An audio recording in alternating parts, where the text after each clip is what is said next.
Hey everyone, welcome back to the White Coat Club. My name is Lindsay, and today I am here with Nicole.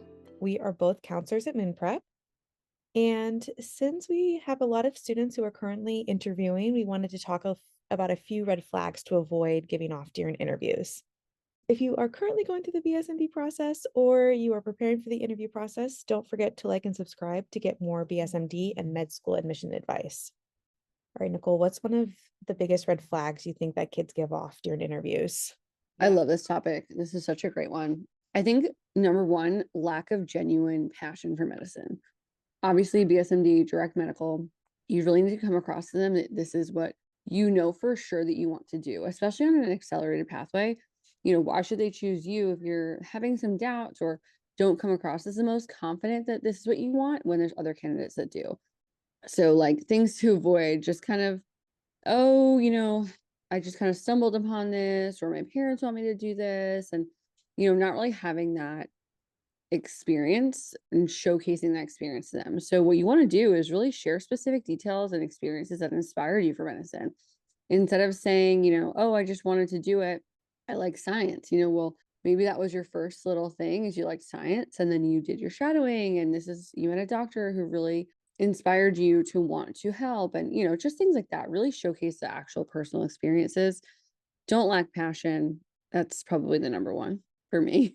I completely agree. Because sometimes I think kids worry about being like super professional, that means like if I'm professional, that means I can't be excited or passionate about anything. And so then they like kind of are flat and a little bit more boring during the interviews and not very memorable either because they're kind of just giving generic basic answers to like not tip their hand on their interests. And so I think that that's a huge mistake is not showcasing that you care about honestly anything. I think the second kind of biggest red flag that sometimes kids will give off in interviews is like a lack of knowledge about the BSMD program. So, not doing their research on the medical school, not doing research on the overall program in general. I was doing interview prep with a student, I think it was last year, and the student like mentioned for like UMKC that it was like a 7-year program. And it's like, no, this is like, one of their big selling points is that they are like a 6-year program. Like these are things that we definitely need to know. We have to make sure that we do our research, that we know the facts about it. Obviously, you don't have to know everything, but you should know like the very basic kind of things. And if not, it's okay to ask about them. We definitely don't want to like say that we applied just because it's the fastest way to become a doctor. Like we have to really demonstrate a passion and an interest into the program and kind of showcase why it's a good fit for your career goals. Maybe they have like a lot of focus on research or like their patient centric, like community medicine kind of focus is what really resonates with you. So look into the medical school and the program quite a bit before you interview. This is going to be like especially true for like your traditional interviews because they almost always ask you like why this school, why this program. And so like a well-researched answer can really showcase like why you care about finding a good fit for you and ultimately how you'll fit in and add to the school when you get there. Yes, knowing the specific program is so important. I think this comes down to also a reason to get on campus and really find out more about the school and the program specifically for this exact reason. I think next would be communication skills, not coming across sounding professional, having unclear answers, rambling, using or like too often.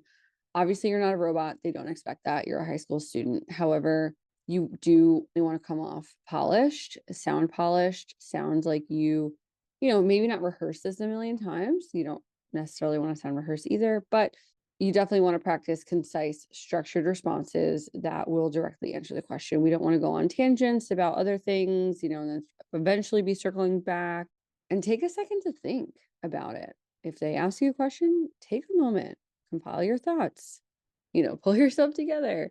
Um, Again, definitely not sounding robotic or fake, but put some thought into it. I mean, this is a big deal. I think we say this on every single episode, or at least I do.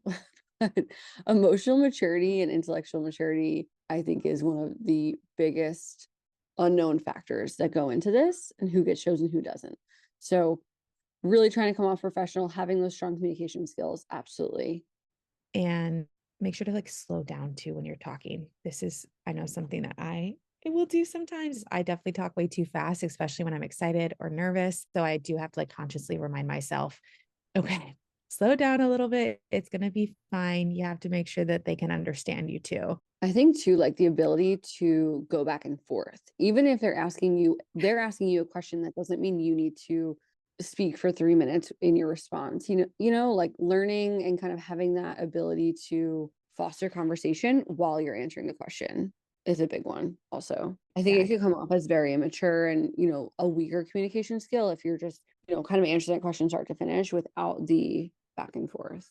And just think about like your candor and the way that you're speaking. A lot of times I'm doing prep with students, they'll have their response and what they're saying is great, like the actual facts of what they're saying, but then I will repeat it back to them almost with just a different tone and pausing and like having those inflections, and then they'll kind of just hear the difference. So Yes, it's like the little things. I was like working with a girl recently and she definitely had like a very much like a speech slash like debate kind of voice where she almost like went mm, into like a very I don't know, it seemed like disingenuous at first, but then I was like, oh wait, no, this is just actually how she is.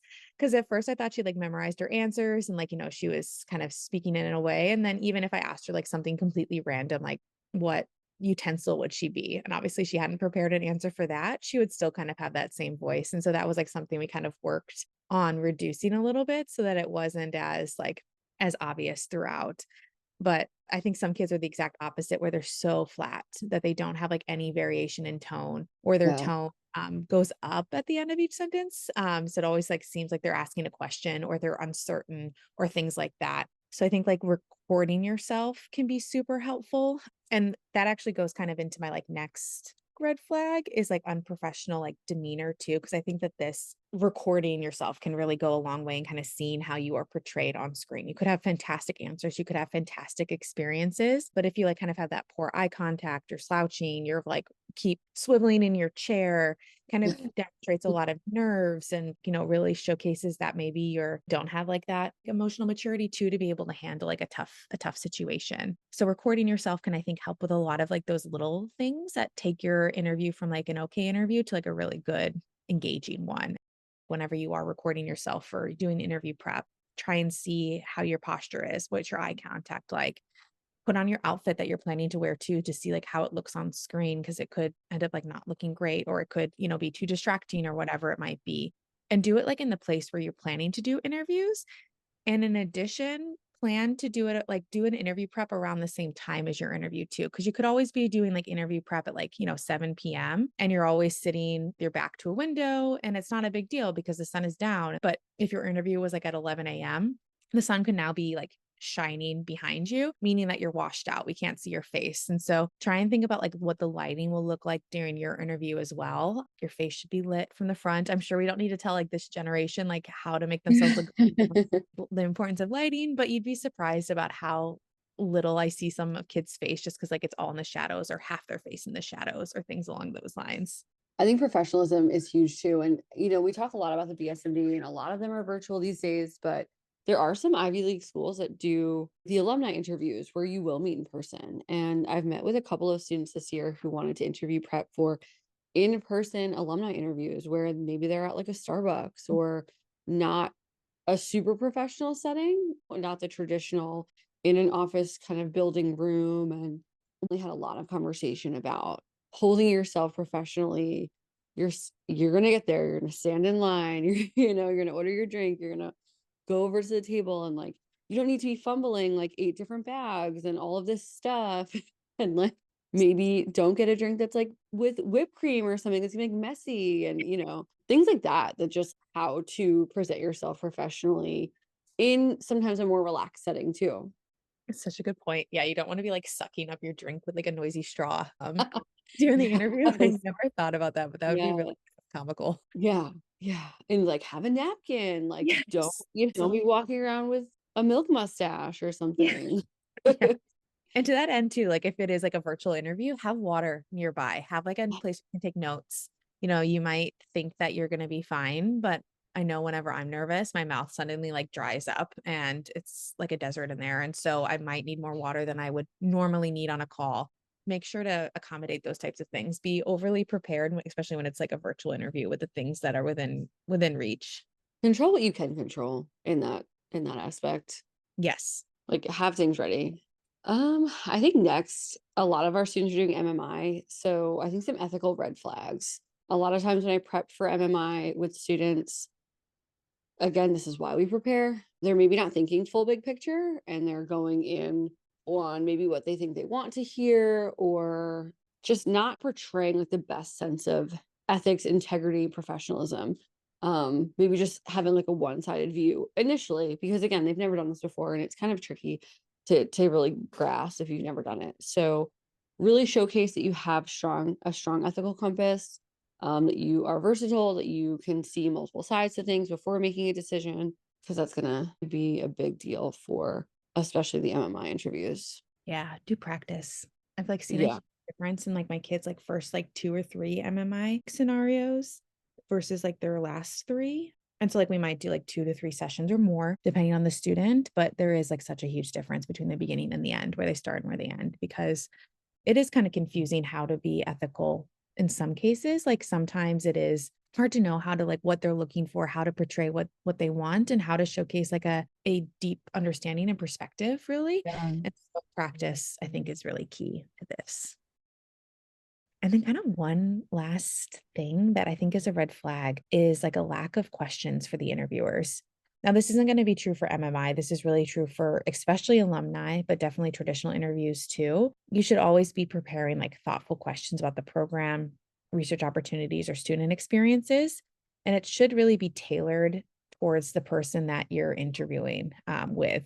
So I'll use like an alumni interview, for example. You always know who's going to be interviewing you beforehand. It is absolutely not creepy to Google the person interviewing you beforehand, to look at their LinkedIn profile, to, look at if they have like a professional website or things along those lines. You can always like reference their professional background if it's relevant, like to your questions. You should not be referencing the vacation they took to like Tahiti that you saw on like their Instagram, like that would not be good. But professional That's a boundary. that would be a bad move, but you can talk about their professional experiences. Like, Yes. especially for, like, alumni interviews, like, I've had some kids who, like, will literally be interviewing with someone that graduated from the school, like, in 60 or, like, 1970 or things like that, or even, like, honestly, like, the early '90s or the early aughts. Like, at this point, like, the campus is so different, so asking questions about, like, campus culture or, like, what classes they took, they might not remember, and so, like, things will have changed a lot too. So maybe change what kind of questions you might ask, like, based on what their Mhm. experiences are, where they're at, and, like, those types of things too. And some of them don't even have even remotely the same major that you're planning on doing either, especially for the alumni. So asking broader things, but still specific enough to the school. Like you said, it could have been decades since they've graduated, but I think there's nothing more awkward when they will say, "Is there any questions you have for me?" And the student's Yeah. like, "No." Oh, Like, yeah. not one single thing. I think it just screams disinterest. Yes, I completely agree.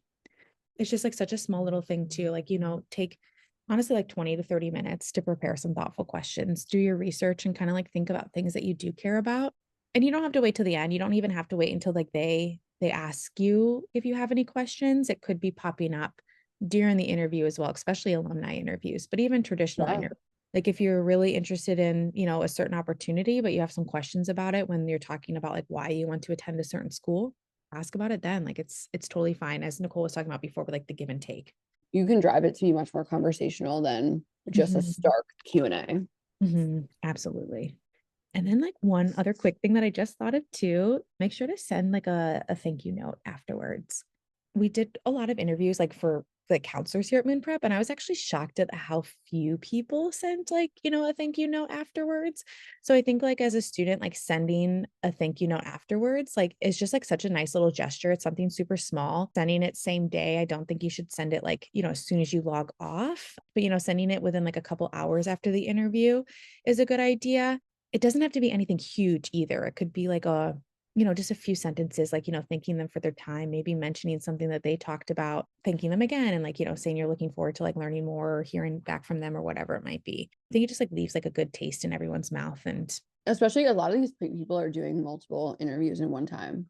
So they're meeting with lots of kids, having that ability to connect with them on something specific and then go back to that, like in the thank you email, they'll definitely remember who you are, or at least have a better chance of remembering you. I think especially for alumni interviews, like they are kind of doing this. out of like the goodness of their hearts. Like they don't have to be doing it. They don't have to be going to like Starbucks and spending like an hour of time with you. Because I don't really think they get much out of it, but they is something that they care about, like making sure that you know about the school and like, answering any questions. I do think It's that definitely volunteer. Like yes. they're taking time out of their day. Mhm. So Thank them for that. And honestly, even like the traditional interviews, like sending them a thank you, they still did take time to interview you and teach you a little bit about the program potentially. MMI is always harder because like you obviously don't really know the names of the people that you're interviewing with typically, or you might have 8 people. How do you really do that? Um, so I think for that one, what I've suggested to kids before, if they want to, they can like send just like a thank you note to the person who like organized the event and just say like thank you for like, the opportunity to interview and, kind of a little bit more generic and a little bit more vague. And that would be totally fine if you want to go that route. I agree. Like whoever invited you. You think of any other red flags? I don't think so.